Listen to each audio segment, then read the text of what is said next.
ሰላም እንደምን አላችሁ? እንኳን ወደ ቸርነት ባላንስ ፖድካስት በሰላም መጡ። ስሜ ቸርነት ይባላል።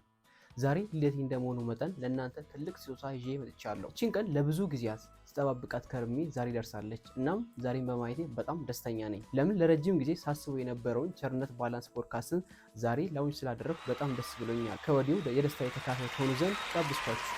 እናም በዚህ ቻናል በእምነት የተነከረ በስራ ስኬታማ የሆነና በግል ህይወታችሁ ባላንሱን የጠበቀ ህይወት እንድትገነቡ መርዳት ነው። ለምን አሁን በምንኖርበት ዓለም ውስጥ ምርጫ ውስጥ እንድንገባ እንገደዳለን። አንዳንዶች ትኩረታችሁ ንግድና ገንዘብ ላይ ብቻ ይሁን ይላሉ። ሌሎች ደግሞ ዓለማዊ ስራችሁን ትታችሁ በእምነት ላይ ብቻ አተኩሩ ይሉናል። እናም በዚህ ምክንያት የትኛው ማስቀደምና መከተል እንዳለብን በቅጡም አናቅም። ሌላው ደግሞ ቸርነት ለምን ፖድካስት አስፈለገ ብላችሁ ትጠይቁኝ ይሆናል። ምክንያቱም አንድ ትልቅ ህንፃ በአንድ ሰው ብቻ አይገነባም።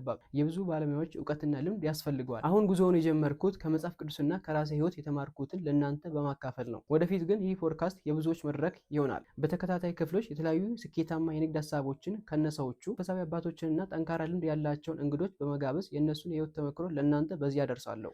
ልክ በማቴዎስ ወንጌል ምዕራፍ 7 ላይ ጌታችን ኢየሱስ ክርስቶስ እንደተናገረው ጠቢብ ሰው ቤቱን በአለት ላይ ይገነባል። የዚህም ፖድካስት ዋና ዓላማ ያንን አለት በጋራ መፈለግ ነው። እግዚአብሔርን በስራችን እንዴት እናስቀድም፣ ሰላማችንን ሳናጣ ፋይናንሻሊ እንዴት ኢንዲፔንደንት እንሁን፣ ራሳችንን ከሌሎቹ ጋር ኮምፔር ማድረግን እንዴት እናቁም የሚሉትን ሀሳቦች በዝርዝር እንመለከታለን። እናም ዝም ብለን አናወራም። አዳዲስ የህይወት መንገድ ንድፎችን እያወጣን እያሳየን እንሄዳለን እንጂ ገንዘብ ኖሮን ሰላም ከሌለን ደስተኛ መሆን አንችልም። እምነት ኖሮን ለራሳችንም ሆነ ለቤተሰቦቻችን የሚያስፈልጋቸውን ነገር ካላደረግን ወር ደግሞ ፕሮቫይድ ካላደረግን ህይወት ፈታኝ ትሆንብናለች። በስራችን ስኬታማ፣ በእምነታችን ጠንካራ፣ በአይምሮአችን ደግሞ ሰላም ያለን እንድንሆን የሚያስችለንን ንድፍ በዚህ ፖድካስት እናነሳለን። እናም ዛሬ የዚህን ቻናል መሰረት ስጥል እናንተም የዚህ ግንባታ አካል እንድትሆኑ እየጋበዝኳችሁ ነው። ስለዚህ ይህንን ቻናል አብረን እንድንገነባ ቻናሉን ሰብስክራይብ በማድረግ ሰፖርት አድርጉኝ። ከታች ኮሜንት ላይም ሀሳባችሁን ጻፉልኝ። ወደፊት እንድንወያይበት የምትፈልጉት የህይወት ሚዛን ሀሳብ ካላችሁ ጻፉልኝ። የእናንተን ሀሳብ በማስቀደም ጀምራለሁ። ቸርነት ባላንስ ፖድካስት ደግሞ ለእናንተ ያዘጋጀው ትልቁ ስጦታዬ ነው።